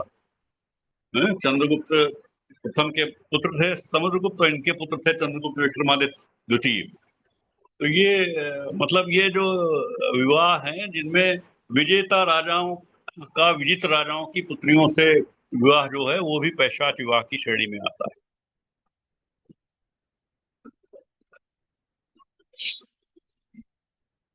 इसके बाद आप देखिए कि हमारे यहाँ एक प्रक्रिया कही जाती है, पति पत्नी का संबंध 7 जन्मों का होता है। तो 7 जन्मों के संबंध का मतलब क्या? कि आप अगले जन्म में उसी पत्नी को प्राप्त करेंगे और पिछले जन्म में आपकी यही पत्नी थी, ऐसा नहीं होता है।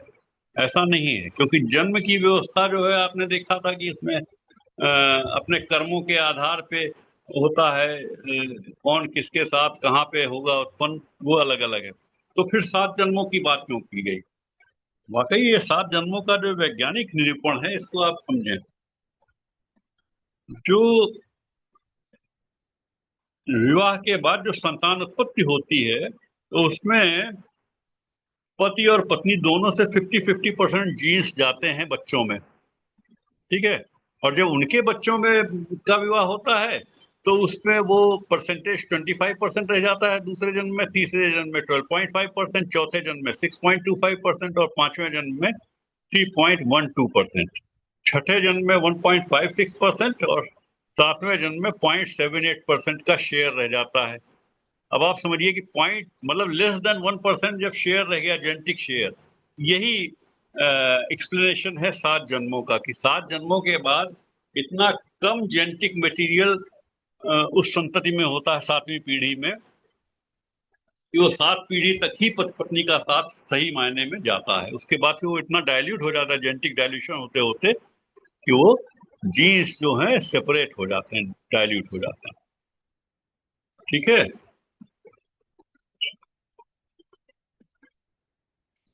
ये लंबा हो गया, 1 घंटा हो गया मेरे ख्याल से, यहाँ रोकें, फिर वानप्रस्थ और संन्यास आश्रम नेक्स्ट टाइम ले लेंगे। I hope. हाँ, 1 घंटे का समय काफी होता है प्रश्न उत्तर के लिए खोला जाए। जी सर। सर जी, नमस्ते। जैसे हमारे पराशर ऋषि हैं, उन्होंने मत्स्यगंधा से शादी की है। हाँ। और पराशर ऋषि के पुत्र ही वेदव्यास, यानी कृष्णा नाम था उनका, उनका ही नाम वेदव्यास था। और उन्होंने ही वेद लिखे हैं। वेदों का स्क्रिप्ट में कन्वर्ट करना, वर्बल स्क्रिप्ट से रिटन स्क्रिप्ट में कन्वर्ट करना, वेद व्यास जी। और उनको त्रिकालदर्शी माना गया, उन्होंने कई सारे पुराण लिखे हैं, सब कुछ लिखा है। तो मैं ये पूछना चाहता हूँ, जब वेद लिखने वाला, हाँ सर, वेद लिखने वाला ही उनका उनका विवाह जो होगा शायद गांधर्व विवाह होगा शायद, पराशर जी का और मत्स्यगंधा का, या कौन सा विवाह कैटेगरी में आएगा मुझे पता नहीं है, मैं आपसे वो सुनना चाहता हूँ। जी सर, म्यूट हो गया आपका। म्यूट, अनम्यूट कीजिए। पाराशर ने जब सत्यवती से विवाह किया था, जी। तो सत्यवती ने कहा कि मैं कुमारी कन्या हूं और आप इस समय विवाह संबंध बनाना चाहते हैं एक द्वीप पे, हम्म। और मेरे शरीर से इतनी बदबू आती है मछली की थी। वो दशाण राज की बेटी थी, मछली पालक थे, वो मछली का व्यवसाय करते थे, तो मछली की बदबू उसमें से आती रहती थी, इसीलिए उसको मत्स्यगंधा कहते थे सत्यवती को। जी। तो पाराशर ने कहा हम तुम्हारी हर समस्या का निदान कर देंगे। एक तो ये कि अक्षत यौना पुत्र के जन्म के बाद भी तुम्हारा जो शरीर है वो कन्या का सा हो जाएगा, एक चीज। दूसरे, उन्होंने द्वीप, जिस द्वीप पे विवाह संबंध स्थापित किया था, उस द्वीप पे उन्होंने घना कोहरा फैला दिया था अपने तपोबल से, पाराशर ने, चारों ओर। तो जिस अंधेरे में जिससे कि किसी और को दिखे नहीं, तो अंधेरा हो गया था। अंधेरे में जब ये कार्य हुआ, तो इसी वजह से जो व्यास हैं वो डार्क पैदा हुए, काले, और द्वीप पे पैदा हुए, इसीलिए द्वैपायन कहते हैं। ठीक है ना। और तीसरा, उन्होंने जो वरदान दिया था मत्स्यगंधा को, कि ये जो तुम्हारी गंध है मत्स्य की, ये खत्म हो जाएगी और तुम्हारे शरीर से सुगंध आएगी, इतनी सुगंध आएगी कि जो 1 योजन तक फैलेगी। तो यहाँ से मत्स्यगंधा का नाम योजन गंधा हो जाता है, और उसकी खुशबू दूर दूर तक फैलती है, जिस खुशबू से आच्छादित होकर के शांतनु उसके चक्कर में आ जाते हैं कि इतनी वो स्त्री जो है वो, जिसके शरीर से इतनी खुशबू आ रही है। तो इसलिए फिर वो आगे की कथा तो आपको महाभारत की पता ही है। तो पाराशर ऋषि ने मत्स्यगंधा का एक तरीके से उद्धार भी किया उस तरीके से। और आप जानते हैं कि जन्म मरण, जीवन मरण, यश अपयश विधियात, हानि लाभ जीवन मरण यश अपयश विधियात। तो कौन बच्चा कहाँ पैदा होगा, इसके लिए कोई सब पूर्व निर्धारित होता है। और व्यास का जन्म कहाँ होना था और अबंडन होना था, वो वहाँ द्वीप पे पैदा हुए, फिर वो पाराशर ऋषि को वहीं छोड़ के चले जाते हैं। वो द्वीप पर ही पैदा हो करके वहीं रह जाते हैं, और सन्यासियों के बीच में ही पलते हैं, क्योंकि मत्स्यगंधा भी योजन गंधा होकर अपने घर चली आई थी, तो उन्हें भी छोड़ दिया। तो वो सोसाइटी से लर्न करते हैं, एबंडेंट चाइल्ड के रूप में लर्न करते हैं, तो ही लर्न्स टू मच। तो व्यास का ज्ञान बहुत कम में आंकने की जरूरत नहीं है। व्यास को सोसाइटी से टोटल सोसाइटी से ज्ञान मिला हुआ ज्ञान था। ठीक है। सर वो ये तो सीधा सीधा कास्टिज्म खत्म ही कर देता है सर, जो अभी अपभ्रंश चल रहा है कास्ट सिस्टम। ये आपकी थ्योरी से तो कास्ट सिस्टम कहीं रहा ही नहीं है सर। नहीं, कास्ट सिस्टम हमारे यहाँ कभी नहीं रहा। कास्ट तो एक्चुअली देखिए, ये कास्ट सिस्टम आया कब, जब अंग्रेजों ने सर्वेक्षण किया और 4000 जातियों का सर्वेक्षण किया, और उन्हें सब, हर एक के व्यवसाय को उन्होंने जाति बता दिया। आप जिन्हें भी जातियां बोल रहे हैं आज की तारीख में, हम आपको बता दें, वो सब जातियां न होकर के व्यवसाय हैं। जैसे आप सुनिए, चमार, सुनार, लोहार, कुम्हार, बढ़ई, इन्हीं को जातियां बोलते हैं ना। ये जातियां हैं या व्यवसाय हैं? तो जो ये सारे व्यवसाय हैं, व्यवसाय जो है वैश्य वर्ण के अंतर्गत आते हैं, और वैश्य वर्णांतर्गत आने वाले व्यवसायों को अंग्रेजों ने पहली बार लिस्ट किया, एनलिस्टमेंट किया। अदरवाइज जो व्यक्ति जिस कार्य को अडॉप्ट करता था वो उस जाति में शामिल शामिल हो जाता था। अच्छा, अमूमन क्या था कि जो बच्चे स्कूल नहीं जाते थे वो घर का बिजनेस अपने आप संभलने लगते थे। भाई, कुम्हार का बेटा घर में ही रह गया तो कुम्हार हो गया, बढ़ई का बेटा घर में ही काम सीखने लग गया तो बढ़ई हो गया। इस तरीके की व्यवस्था बनती रही, लेकिन ये जन्म आधारित ना होकर कर्म आधारित थी।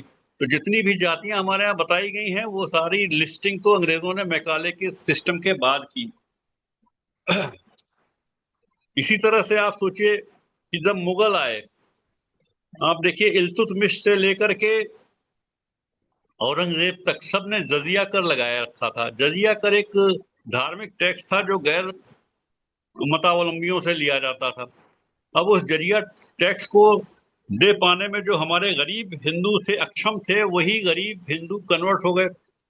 अब उन कन्वर्टेड मुस्लिम्स को डराने के लिए वो खेल के रूप में, वो कोड़ा है जमाल शाही पीछे देखे मार खाई का एक खेल खिलाते थे, जिसमें बच्चे खेलते थे, उनको बीच बीच में डर पैदा किया जाता था कि भाई जमाल शाही कोड़ा तुम्हें पड़ेगा अगर तुमने पीछे देखने का प्रयास किया। आज भी उसके बाद आप सोचिए कि औरंगजेब तक सब मुस्लिम्स जो कन्वर्ट हुए, उन मुस्लिम्स के उत्थान के लिए मुगलों ने भी कुछ नहीं किया। वो गरीब के गरीब ही रहे। पसमानदा मुस्लिम्स आज तक पसमानदा है। मुगलों ने उनके लिए कुछ नहीं किया, मुस्लिम रूलर्स ने उन कन्वर्टेड मुस्लिम्स के लिए कुछ नहीं किया। उसके बाद अंग्रेजों ने तो कुछ करना ही नहीं था, वो तो वैसे ही लुटेरे आए थे। आजादी के बाद कांग्रेसियों ने भी उनके लिए कुछ नहीं किया, उनको सिर्फ वोट बैंक के रूप में इस्तेमाल किया। पहली बार अगर किसी ने उनका शोषण कौन कर रहा था? विदेश से आए मुसलमान, विदेशी मुस्लिम जो मौलवी और काजी बन के रहते थे, वो उनका शोषण करते थे कि भाई निकाह करना है तो उसमें पैसे लगेंगे, और तुमने 3 बार तलाक बोल दिया तो तुम्हारा तलाक हो गया, अब हलाला करके ही होगा। तो शारीरिक और आर्थिक शोषण करते थे उन बेचारे गरीब मुस्लिम्स का। 2014 के बाद पहली बार जब मोदी जी आए तो इन्होंने उस और ध्यान दिया, और उनके जो मेन समस्या थी, 3 समस्याएं जो पसमानदा मुस्लिम्स की थी, एक तो निकाह की, हलाला की, ट्रिपल तलाक की, और वक्फ द्वारा संपत्ति हरण की। इन तीनों पे कानून बना बना करके उन्होंने पसमानदा मुस्लिमों को सुरक्षित करने का प्रयास किया। उनकी जमीन जायदाद सुरक्षित रहे, उनका परिवार सुरक्षित रहे, और उनका शोषण ना हो। परंतु आज भी आप देखिए, ये जो बाहर से आए विदेशी मुसलमान हैं जो अपने नाम के पीछे उस प्लेस का नाम लगाते हैं, जैसे मदीने से आया मदनी, बुखारा से आया बुखारी, चिश्त से आया चिश्ती, शिराजी, अंद्राबी, ये सब आज भी शोषण करने पे लगे हुए हैं। अब आप देखिए कि हलाल टैक्स के नाम पे वो उन्हीं मुसलमानों से, जो गरीब मुसलमान हैं, उन्हीं से हलाल टैक्स के नाम पे वो जजिया कर ले रहे हैं। जो जजिया कर देने से बचने के लिए मुस्लिम में कन्वर्ट हुए थे, वो हलाल टैक्स के रूप में ये मदनी, महमूद मदनी एक हलाल टैक्स के रूप में लेता है। लगभग 25,000 करोड़ का बिजनेस ये कर रहा है। तो ये मतलब ये जो विदेशी मुसलमान हैं, इनको तो भारत सरकार को चाहिए कि उनको लॉन्ग टर्म वीसा देकर के कहते हैं कि भैया आपका वीसा है, अगर आपने देश विरोधी कोई वक्तव्य दिया है, देश विरोधी कोई कार्य किया, तो आप अपने देश वापस जाइए। क्योंकि शोषण हमारे भारतीय गरीब मुसलमान जितने हैं, जिन्हें पसमानदा मुस्लिम, आप हम एक तरीके से हिंदू मुस्लिम कह सकते हैं, जो हिंदूज कन्वर्टेड टू मुस्लिम्स हैं, उनका शोषण कर रहे हैं विदेशी मुसलमान आज भी। ये बहुत बड़ी समस्या है देश की, और उन्हीं के हाथ में पत्थर पकड़ाते हैं, उन्हीं से पत्थरबाजी करवाते हैं, ये सारा कुछ उन्हीं से करा रहे हैं, उन्हीं को यूज करते हैं, उन्हीं का शोषण कर रहे हैं।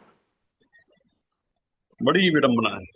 एनीवे, चलिए छोड़िए, उस पे वो राजनीति हो जाएगी बहुत ज्यादा, डिफरेंट बात करी जाए। जी जी जी जी।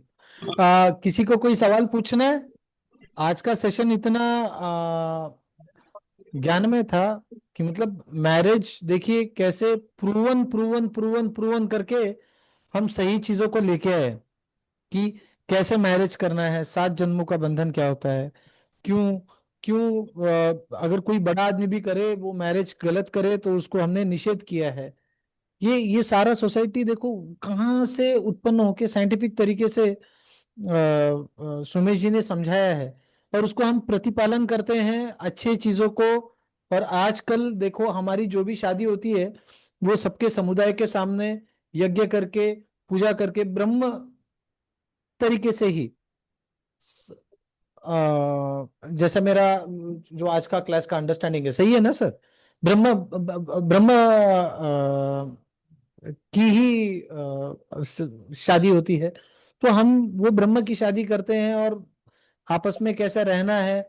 और अगर जाके देखें, अगर आप एक किताब है कामसूत्र, कामसूत्र में ये भी कहा गया है।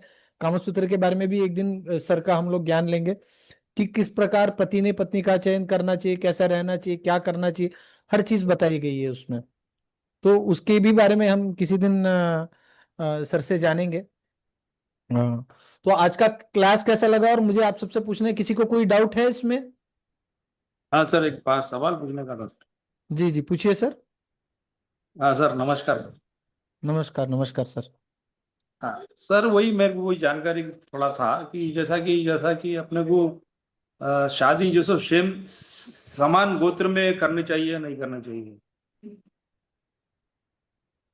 जैसा कि कोई तिवारी रहता, आपको हमने तिवारी। आपको बताया कि गोत्र जो है आपका वो होता है जहां आप द्विज हुए, मतलब जिस शिक्षक से शिक्षा प्राप्त की। तो हाँ। इसीलिए हमने यहाँ रिस्ट्रिक्शन ये लगाया गया कि जो जो जिस गुरुकुल में पढ़ रहा है उस गुरुकुल के जितने भी बच्चे हैं वो सब उसके भ्रातृवध या सिस्टरली रहेंगे।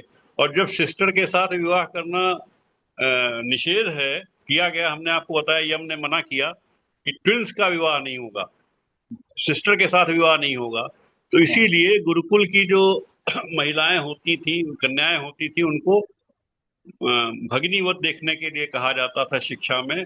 इसीलिए सगोत्री विवाह पे निषेध किया गया। ठीक है। नहीं, वो तो शिक्षण में हो गया, लेकिन जब परिवार में रहते हैं तो दूसरे परिवार के जो सो सेम गोत्र के लड़के और लड़की से शादी हो सकती है।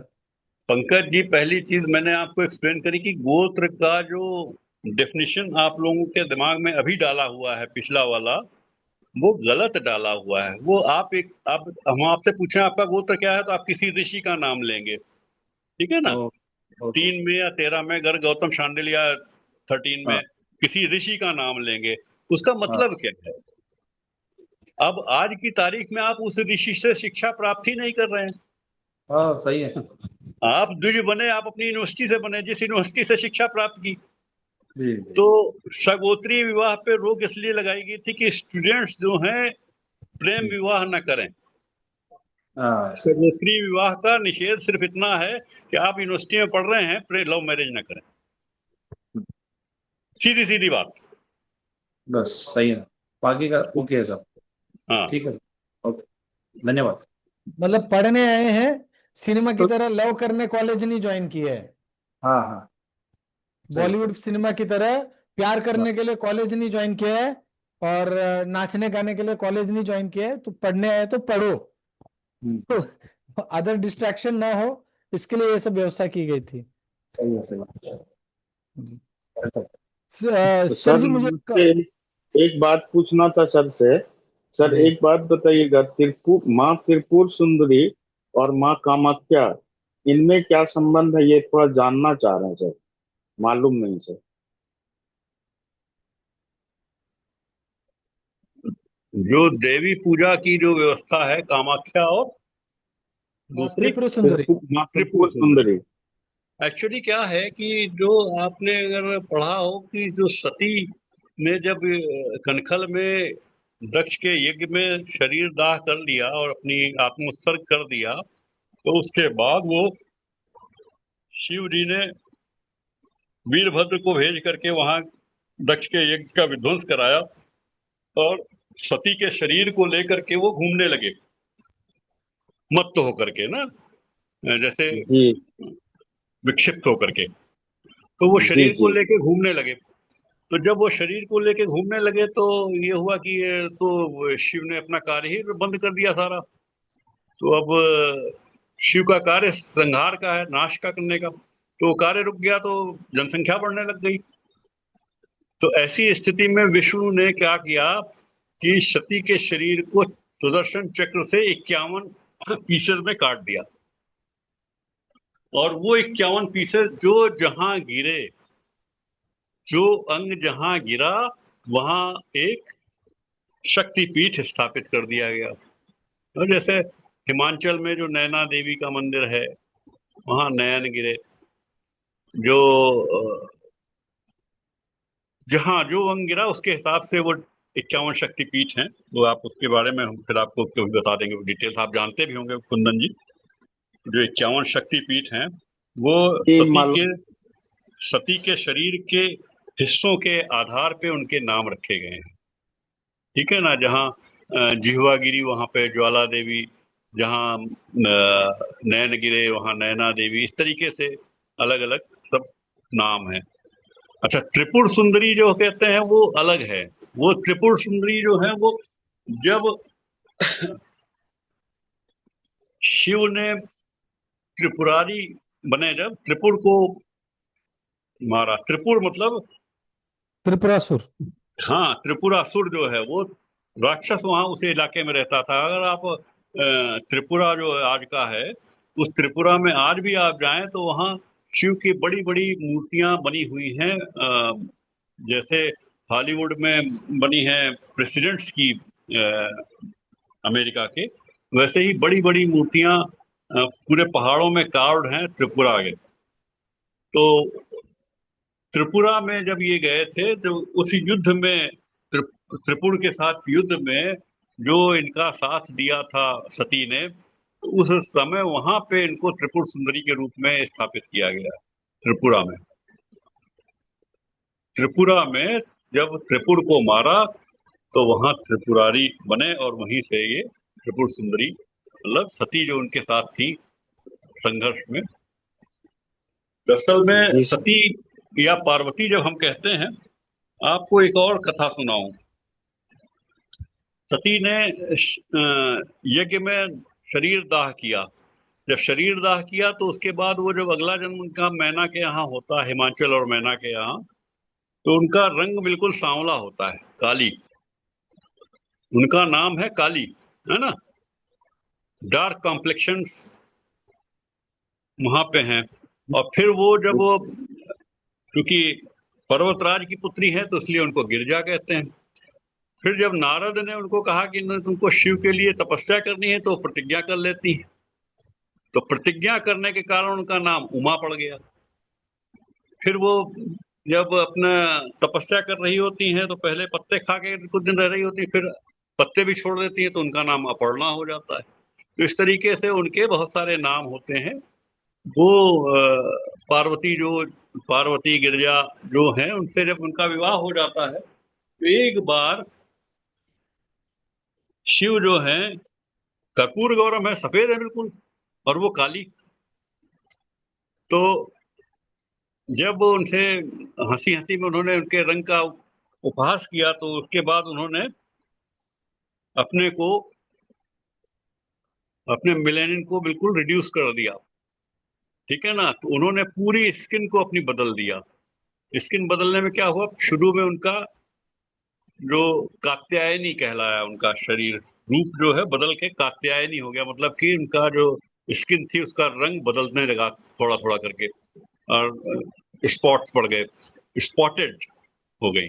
और स्पॉटेड के बाद फिर वो बिल्कुल व्हाइट हो गई, तो फिर वो गौरी कहलाई, गौरा हो गई। तो काली से गौरी तक ट्रांजिशन होता है विवाह उपरांत उनका।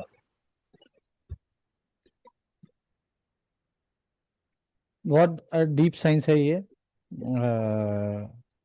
हाँ, ऐसे रिसर्च आप लोग लाइव सुन रहे हैं और इसके आप प्रश्न भी पूछ सकते हैं। ये सर का अपना रिसर्च है, इतना डीप ग्रंथों को पढ़कर उन्होंने उसमें से वैज्ञानिक तर्क, हिस्ट्री, सर एक हिस्टोरियन भी हैं और इन्होंने हड़प्पा संस्कृति पर भी एक किताब लिखी हुई है। लिंक दे दूंगा, अगर किसी को पढ़ना है तो आप वहां से ऑनलाइन मंगा सकते हैं सर के। और इनका बहुत अभूतपूर्व रिसर्च है कि हड़प्पा संस्कृति में किस प्रकार से करेंसी का भी इस्तेमाल किया जाता था, वर्ड्स, लिपि, उनको भी इन्होंने पढ़ा है और समझा है। अ, हम अपने हिस्ट्री को समझेंगे, इतिहास को जानेंगे, तो हम अपने करंट चीज को भी हम पहचान सकते हैं कि हम कहाँ से इवॉल्व होके यहाँ तक आए हैं। और ये जो सत्य सनातन की जो ये यात्रा चल रही है, इसमें सर का जो रिसर्च है वो हम सीधा सीधा रिसर्च सुन रहे हैं, हम बहुत ही भाग्यशाली हैं। मैं पूछना चाहूंगा, किसी और को कोई सवाल है सर?